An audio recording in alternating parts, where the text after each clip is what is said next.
40 दिन जो है बाइबल धर्मशास्त्र में बहुत ही महत्वपूर्ण एक अंक है जिसको बाइबल में बार बार जिक्र किया गया है।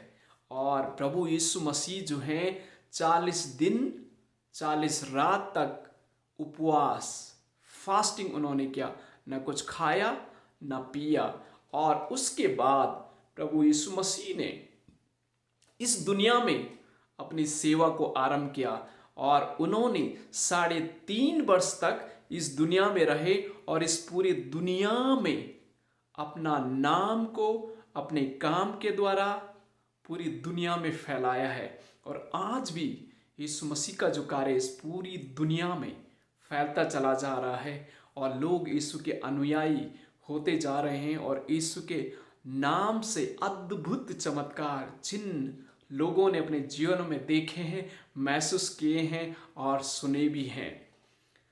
दोस्तों, ये जो पर्व है लैंड सीजन, इसका आरंभ होता है 28 फरवरी से, यानी कल से इसका आरंभ होता है। और 40 दिन के लैंड पर्व में आप पूर्ण बदल जाएंगे अगर आप 7 बातों को अपनाएंगे। 40 दिन के लैंड में आप पूर्ण बदल जाएंगे अगर आप 7 बातों को अपनाएंगे। ये बातें क्या है? पहली बात, खाने में अनुशासन यानी फूड डिसिप्लिन बहुत जरूरी। आप हमें खाते रहते हैं, जो हमें मिला उसको हम खाते हैं, कोई डिसिप्लिन नहीं है खाने में। लेकिन ये लैंड पर्व वो समय है जब आप अपने खाने में एक डिसिप्लिन को लेके आ सकते हैं, यानी आप फास्टिंग रख सकते हैं। आप पूर्ण रूप से फास्टिंग अगर 40 दिन 40 रात तक रखना चाहते हैं, आप इसको कर सकते हैं। मैं अपने पर्सनल अनुभव से कहता हूँ, मैं इसको किया हूँ और मैंने अपने जीवन में एक बहुत बड़ा परिवर्तन को देखा है। और आपको उत्साहित करना चाहता हूँ कि आप 40 डेज एंड 40 नाइट्स का फास्टिंग आप रख सकते हैं। अगर रख सकते हैं तो, नहीं रख सकते हैं तो कुछ चीज़ों को आप अवॉइड करें। मीट खाने को, अंडे खाने को, पनीर को आप अवॉइड करें। और जो कुछ ऐसी चीज़ें हैं अपने खाने में आप बहुत साधारण सा भोजन करें। ये बेटर होगा आपके लिए कि आप पूर्ण रूप से फास्ट रहें। लेकिन अगर आपका शरीर फिजिकली आप फिट नहीं है या किसी प्रकार के तकलीफ से होकर के आप गुजर रहे हैं, तो आप कुछ चीज़ों को खाने में अवॉइड करें और आप इस फास्टिंग का, फूड डिसिप्लिन का आप पालन करें। अगर आप फूड डिसिप्लिन का पालन करेंगे ना, आपके शरीर में एक चेंजेस आएगा, आपके शरीर में एक परिवर्तन आएगा। क्योंकि आप में हर समय खाते रहते हैं ब्रेकफास्ट, लंच एंड डिनर, और अननेसेसरी चीज़ों को भी आप में खाते हैं। तो ये समय होता है जब हमारी बॉडी जो है अपने आप को प्यूरिफाई करती है, अपने अंदर में एक नई शुद्धिकरण, एक नई प्यूरिफिकेशन शुरू होता है। आपका शरीर जो है सफाई होना शुरू हो जाता है अंदर में। और इसका एक दूसरा मतलब भी है आत्मिक रीति से, वो ये है, आप अपने शरीर को महत्व नहीं लेकिन अपनी आत्मा परमात्मा के साथ मेल कराने के लिए प्राथमिकता दे रहे हैं। आपके जीवन में एक बहुत बड़ा बदलाव आप खुद देखने पाएंगे। एंड सेकंड थिंग, बात करने में अनुशासन यानी टॉकिंग डिसिप्लिन, या अपने कम्युनिकेशन में एक डिसिप्लिन लेके आना बहुत ज़रूरी है। कैसे? आप हमें बोलते बहुत हैं, कम बोलना शुरू करें और सुनना ज़्यादा आप शुरू करें। जब आप बोलना कम करेंगे तो आपके अंदर की जो एनर्जी है वो बरकरार बनी रहेगी और आप जो है सुने ज़्यादा। क्योंकि जब बच्चा पैदा होता है ना, वो बोलता नहीं है, वो बच्चा जो है सुनता ज़्यादा है। तो सुनने का जो हैबिट है अपना आप इन दिनों में ज़्यादा बढ़ाएं, ना कि बोलने की आदत। बोलने की आदत को कम करें और सुनने की आदत ज़्यादा बढ़ाएं, और आपके जीवन में एक बहुत बड़ी बदलाव और आशीष आप अपने जीवन में महसूस करने पाएंगे। एंड इसमें आप डिसिप्लिन लेके आएँ, बोलने में कम करें, बोलना कम करें और सुनना ज़्यादा करें, कि डिसिप्लिन इसमें लेके आएँ। आप देखने पाएंगे आपके जीवन में एक नया बदलाव आप देखने पाएंगे। थर्ड थिंग, पढ़ने में अनुशासन, रीडिंग डिसिप्लिन आपके जीवन में। आप अधिक से अधिक पढ़िए, किताब को पढ़िए, पवित्र शास्त्र बाइबल को पढ़ें, और अच्छे लीडरशिप की पुस्तक को पढ़ें, और अच्छे स्पिरिचुअल बुक्स को पढ़ें, अच्छे मोरल स्टोरी की बुक को आप पढ़ें, अच्छी अच्छी किताबें पढ़ें। क्योंकि पढ़ने से जो है ना, आपका जो मस्तिष्क है चीज़ों को सीखता है, समझता है। तो आप पढ़ने की आदत को अपनाएं ज़्यादा, आप रीडिंग करने की आदत को अपनाएं, और एक डिसिप्लिन बनाएं। 40 डेज 40 नाइट का जो उपवास प्रार्थना का समय होता है, पूर्ण आप एक डिसिप्लिन बनाएं। आप पूरी बाइबल को पढ़ेंगे, उसमें 66 बुक्स हैं, आप उनको पूर्ण पढ़ेंगे। आप डेफिनेटली पढ़ सकते हैं, एक डिसिप्लिन बनाए पढ़ने का। और इसके साथ और भी आप कुछ अच्छी पुस्तकें पढ़ सकते हैं। पॉलिटिकल लीडर जो अच्छे हैं उनकी पुस्तक को आप पढ़ें, और कुछ बायोग्राफी आप अच्छी पढ़ें, एक डिसिप्लिन बनाएं रीडिंग का। तो आप अपने जीवन में एक बहुत बदलाव आप देखने पाएंगे। आप एक तो अपने बॉडी को प्यूरिफाई करेंगे, एंड देन अपने जो बोलने की जो कला है इसमें भी प्यूरिफिकेशन लेके आएंगे। और फिर आपकी जो रीडिंग की है, रीडिंग की आदत है, पढ़ने की आदत है, इसमें भी एक बदलाव आपके जीवन में आ जाएगा। आप सीखेंगे ज़्यादा, आप बहुत सारे अनुभव को सीखने पाएंगे। तो एक डिसिप्लिन, एक अनुशासन अपनी रीडिंग में लेके आए। एंड देन नेक्स्ट है प्रेइंग डिसिप्लिन। प्रार्थना में एक अनुशासन लेकर के आए। प्रार्थना में आप समय व्यतीत करें, परमेश्वर के सामने सुबह जल्दी उठें। आप 4 बजे उठ सकते हैं, मोस्ट वेलकम। सुबह 4 बजे उठें, प्रार्थना में समय व्यतीत करें, मनन में समय व्यतीत करें, परमेश्वर से बातें करने में समय व्यतीत करें, और लोगों के नाम लिख करके लोगों के लिए प्रार्थना करना शुरू करें। और जो परेशानी में है, जो मुश्किलों में, जो दिक्कतों में, जैसे रसिया और यूक्रेन में जो समस्या चल रही, युद्ध चल रहा है, उसके लिए प्रार्थना करें। लोग बहुत परेशान हैं, बहुत सारी मुश्किलों में जा रहे हैं, अपने परिवार, अपने घर को छोड़ करके अपनी जान बचाने के लिए वहाँ से निकल रहे हैं। तो आप उनके लिए प्रार्थना करें, जो मुश्किलों में हैं उनके लिए आप प्रार्थना करें। प्रार्थना में डिसिप्लिन लेके आएँ, जल्दी उठ करके परमेश्वर के साथ समय व्यतीत करें, और शाम को भी आप प्रार्थना करें।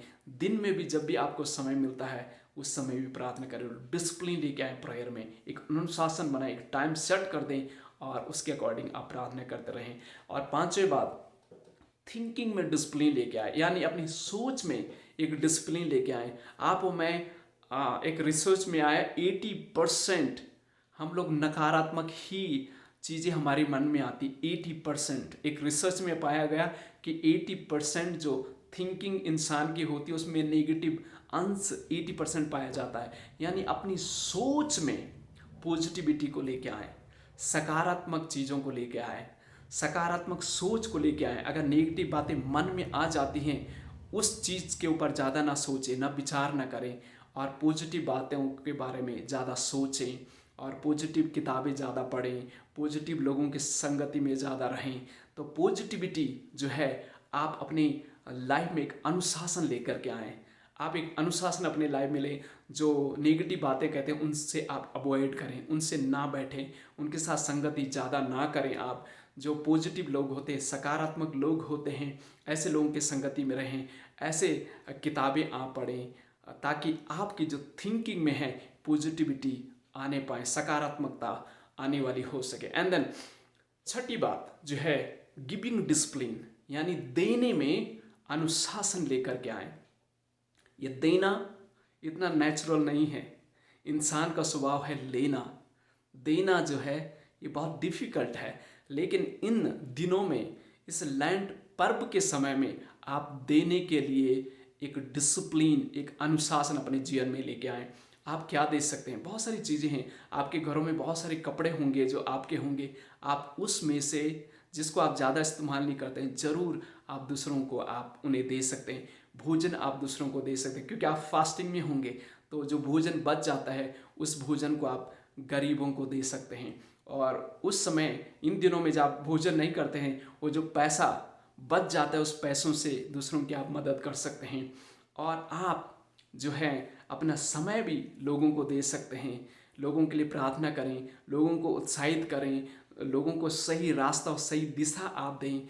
और लोगों के लिए हमेशा मदद का कारण बने। रसिया के लिए, यूक्रेन के लिए आप प्रार्थना करें, गरीब लोगों के लिए आप प्रार्थना करें, और बीमारों के लिए आप प्रार्थना करें। हॉस्पिटलों में जाकर के भी आप उनके लिए प्रार्थना कर सकते हैं। ज़रूरतमंदों के लिए प्रार्थना करें। जो कंट्री क्राइसिस में होकर के गुजर रही हैं उनके नाम लेकर के आप प्रार्थना करें। हमारे पॉलिटिकल लीडर्स लोगों के लिए आप प्रार्थना करें। और जो आपके समाज में, आपके आसपास जो लोग विभिन्न प्रकार की मुश्किलों में होकर के गुजर रहे हैं, आपके पड़ोसी हो सकते हैं, आपके गांव के लोग हो, आपके शहर के लोग हो सकते हैं। अगर आप आज न्यूज़पेपर उठा करके देखेंगे तो हर दिन कुछ न कुछ बीमारियां, तकलीफ, लड़ाई झगड़े, परेशानी में लोग होकर के गुजर रहे हैं। आप उनके नाम लेकर के उनके लिए प्रार्थना करें और अपना समय दें उनकी मदद के लिए। आप समय प्रार्थना में दे सकते हैं। आप उनकी जो भी आप मदद कर सकते हैं करें। यानी गिविंग डिसिप्लिन, यानी अपने देने में एक अनुशासन लेकर के आए। तो ये आदत को आप विकसित करें। और लास्ट अंतिम बात, सातवीं बात, मेडिटेशन। मेडिटेशन डिसिप्लिन लेके आए अपने जीवन में, यानी ध्यान और मनन में अनुशासन। अपने से बात करें। आप कह रहे होंगे कैसे? स्वयं से आप बात करें, अपने से आप बात करें, अपने से सवाल करें। आप अपने आप से जब सवाल करना लग जाते हैं, अपने से जब आप सवाल करते हैं तो आपको उसका जवाब निश्चित मिलने पाएगा। और इसके ऊपर मनन करें, चिंतन करें, अपने जीवन के बारे में चिंतन करें, अपने भविष्य के बारे में चिंतन करें, अपने कार्य के बारे में चिंतन करें, अपने परिवार के बारे में चिंतन करें, अपने आसपास के बारे में चिंतन करें। और परमेश्वर से इसका रिवलेशन, उसका प्रकाशन मांगें कि किस तरीके से मैं इस चीज़ को अपने जीवन में बदलाव ला के आ सकता हूँ। मेरे जीवन में कैसे बदलाव मैं देख सकता हूँ, मेरे वातावरण में कैसे मैं बदलाव को देख सकता हूँ, उसके बारे में मनन करें। परमेश्वर का प्रकाशन, उसका जो प्रकाशन है आप पर प्रकट होगा और परमेश्वर आपसे बातें निश्चित करेगा। और आप इन चीज़ों पर ध्यान दें, परमेश्वर के वचनों पर मनन करें, मेडिटेशन करें। परमेश्वर अपने रिवलेशन, अपने प्रकाशन के द्वारा आप लोगों से बातचीत करेगा। तो 40 दिनों में लैंड पर्व में आप पूर्ण बदल जाएंगे अगर आप इन 7 बातों को सही तरीके से पालन में अपनाएंगे। पहली बात मैंने कहा, फूड में डिसिप्लिन लेके आएँ, फास्टिंग रखें और बहुत सारे अननेसेसरी भोजन को अवॉइड आप करें। और दूसरी बात, उसमें आप तो एक बीमारी से बच पाएंगे, आपके शरीर का प्यूरिफिकेशन होगा, सफाई अंदर होगी और आत्मिक रीति से भी आप शुद्ध और पवित्र परमेश्वर के लिए इस्तेमाल किए जाने के लिए परमेश्वर आपको तैयार करे, क्योंकि आप भोजन को नहीं परमेश्वर को प्राथमिकता दे रहे हैं। धर्मशास्त्र बाइबल में लिखा हुआ है कि मनुष्य केवल रोटी से नहीं लेकिन हर एक वचन से जो परमेश्वर के मुंह से निकलता है उससे जीवित रहोगे। यानी आप परमेश्वर को प्राथमिकता देंगे और परमेश्वर आपको जीवित और एक नया जीवन आपके जीवन में दे देगा। और अपने बोल चाल में अनुशासन रखें, यानी अपनी टॉकिंग हैबिट में एक डिसिप्लिन लेके आए। ज़्यादा बोलना बंद और ज़्यादा जो बोलना है उसको कम करें और सुनना ज़्यादा करें। और रीडिंग हैबिट में आप एक डिसिप्लिन लेके आए, अधिक से अधिक आप पढ़ें। और मैंने आपको अगली बातें बताई, प्रार्थना में डिसिप्लिन लेके आएँ, प्रार्थना के एक निश्चित समय बनाएं और निश्चित लोगों के नेम लिस्ट आप रखें और उनके लिए लगातार उस निश्चित समय में प्रार्थना करें। एंड देन 5वीं बात में थिंकिंग डिसिप्लिन, नेगेटिव बातों के बारे में सोचना बंद, सकारात्मक चीज़ों के बारे में सोचना आप शुरू करें। और देने की डिसिप्लिन आप अपने जीवन में विकसित करें। देने से जो आनंद आपको मिलता है ना, वो लेने से नहीं मिलता। आप देना प्रैक्टिस करें। देखें, आप जब आप किसी को देते हैं ना, आपको एक नई ऊर्जा और नई ताकत, एक नया हौसला अंदर से आपको मिलता है। लेकिन जब आप लेते हैं वो अनुभव आपको नहीं होगा। आप प्रैक्टिस करके इसको देखें।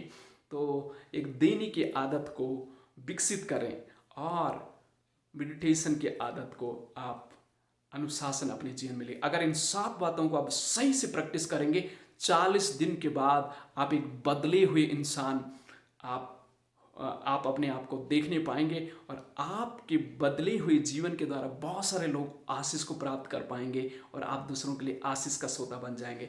तो मैं आपको उत्साहित करता हूं कि इन 40 दिन के उपवास पर्व के समय में इसका सही से पालन करें और उत्साह के साथ पालन करें और विश्वास भरोसे के साथ पालन करें, आप निश्चित सगुनी आशीष पाएंगे। आप पूर्ण रूप से बदले हुए इंसान हो जाएंगे और आपके जीवन के द्वारा बहुत सारे लोग आशीष को पाएंगे। God bless you. Thank you very much.